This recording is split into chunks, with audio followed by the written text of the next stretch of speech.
Welcome to the Crafty Mini. Now in this one, before we start, a couple of things. One, thank you to the subscriber who sent me some of the Armageddon orcs, and thank you for the letter. It was very nice of you. I really appreciate it, and I've had fun painting these.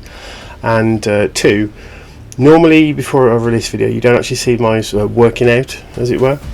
So what I've done with this video is I'm going to show you my process of painting one of the orcs, but then at the end I'll show you a couple of the different skin tone themes I've come up with for the orcs that I've got, just because I want to do something different than the green. The green's good, you know, it's a really good colour scheme, it works, but I want to try something a bit different. So the first orc you saw there was the war boss. I've done that in sort of like an Urukai. You'll see more of that at the end. But the one I'm going to concentrate on is this particular orc. I believe it's a knob with this big double-headed axe, and what we're going to be working on is more of like an orangey tone to the skin colour. So based it with some dark red, and then we're just going to add more and more orange into each of the layers. And I'm also going to show you how I glaze this on to get really thin, crisp layers, and you get a really nice transition up to the highest of the highlights. So each of the schemes you'll see at the end, I followed the exact same process, just using different colours. So the first one is take my base colour and mix in a little bit of the orange there. It's roughly 3-to-1 in favour of the base colour, and I'm being very deliberate in where I'm picking out these details. So anything that's downward facing that would catch the light, that's where I'm going to build up all the highlights into the brightest that you'll see at the very end.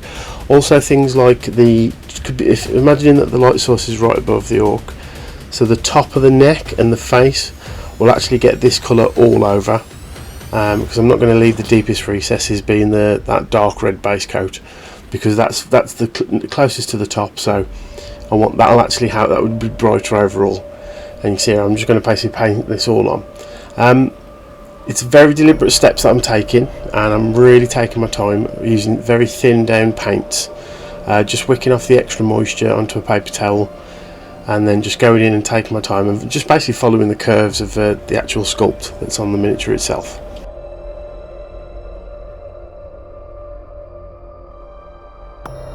Right, so this layer is basically the same as the previous, but I've added a little bit more orange, and you can see now I'll be deliberately picking out more areas.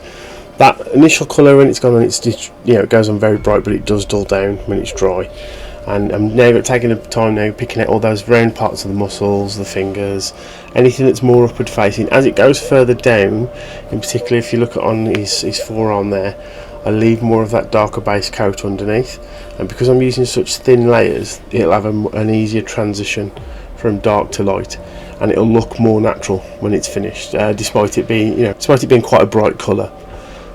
Things where you see that the shoulder pad overhangs, you'll notice that I don't go all the way up to that curve that goes into the shoulder, because obviously the light wouldn't be able to hit it from there.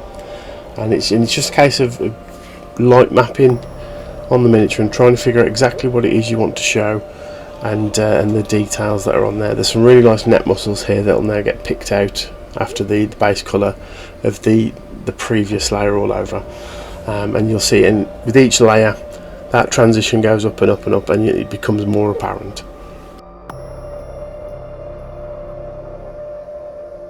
And so again, with keeping those layers really thin, adding a bit more of the orange, you can see now I'm going to go in now. What I'll make sure is I don't go all over the previous layer, so you still get a little bit of that darker tone coming through, especially on the neck here, in that fold right down the centre of his neck, and where the muscles have sort of squashed as he's looking to the one side.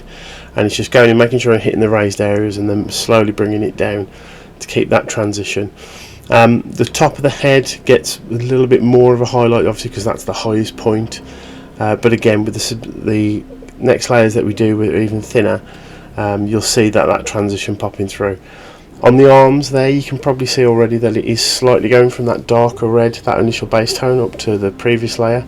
And then obviously with this layer on top, then the transition will become more and more apparent. This is why the thin paints are really important, because if you do this with thick paints, just straight from the tub, you're going to lose all of that really cool detail that's on the miniature. Not just for an orc, but for anything that you would be painting, because obviously the thick pigment of the paint will go into the recesses dry, and you're just going to lose all the detail. And as I've said in previous videos before, if worst case scenario, if you do mess it up, you can just strip it back and start again. And again, just to reaffirm, you can see here on the muscles, only the upward facing parts are getting the more orangey red, and I'm making sure I'm not covering everything from the previous layer, so you get this nice build up of colour.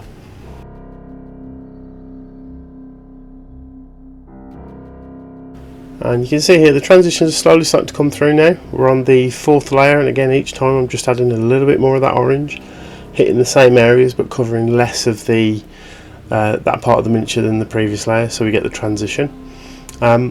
Also, the reason for using the thinner paints is, as I've just mentioned, you don't want to lose detail, but because of the amount of water, sometimes the paint can flood off your brush and just go into all the cracks, and almost like a wash. So what I do is, so after I've mixed the colour and I've got my paintbrush full, is I literally just dab it onto a bit of kitchen towel, and it just pulls that extra moisture out, and all I'm left with is the pigment that I want to move around on the model. And you can see here the transitions are starting to come through. The colour schemes you'll see at the end as well. These are just some ideas that I've got, because as I mentioned at the start of the video, just something different from green. There was one that was like an ORK type skin, that more reddish brown, this one, and then I did one that was a more greyish, because I saw some old paint videos for things like the pale orcs from the Hobbit miniature game, which I like, and I do like people who paint the white orcs, but I sometimes wonder if they look a bit too human because they've got the bits of pink in there. But yeah, it'd be interesting to see what you think when you see the finished paint schemes next to each other. I'm not sure which one I'm going to go for yet, but whichever I do pick, I'll do some more tutorials on the orcs and how I paint them, especially like the armour and any metallics and things. So I'm trying different things at the moment, and as I say, normally my working out sort of process you don't see before a video, but that's why I've decided to include it here, just so you can see my thought process as I'm going through.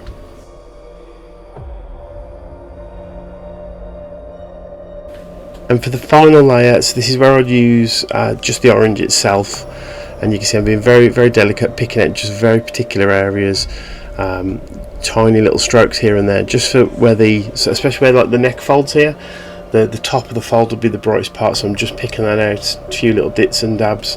Across the lip you'll see the same sort of thing, just because it makes the lips look a bit more cracked and picks out little specular highlights, tip of the nose, things like that. This is going to get used sporadic around the miniature, just on the tiniest of areas, and I'm covering very little of the area at all.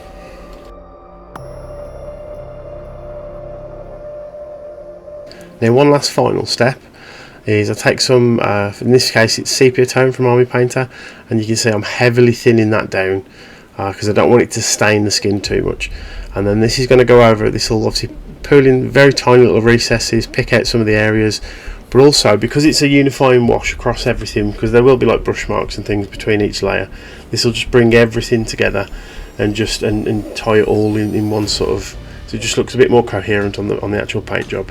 One of the issues that I have with the on paint stuff, it does dry very, very glossy, but I matte everything down afterwards anyway, which you'll see in the final shots. I've been playing with different ways of using washes, which you'll see in future videos, but I find that this really helps. It just, as I say, brings everything together, and it's use it as almost like a unifying wash, but heavily dilute it, otherwise the colour will stain the paint job.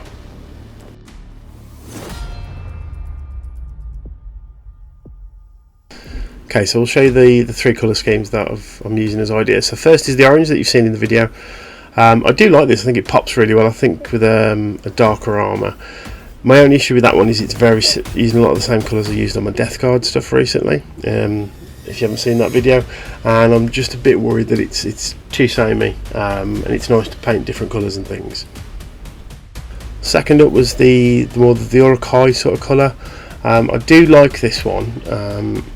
I think I need to change some of make his armour a bit different, maybe brighten it up slightly, just so it gives a bit more contrast.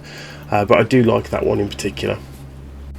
And last but no means least is the grey orc. So I toyed with this a few years ago on another miniature, and I've decided to give it another go. I like it because it's got a very high contrast. I think for the skin to work, maybe I go a touch more brighter on the highest highlights, then rather than using like a warm sort of ivory greys, go for an actual bold white instead. And I think the armour would have to be very dark in order for it to contrast properly.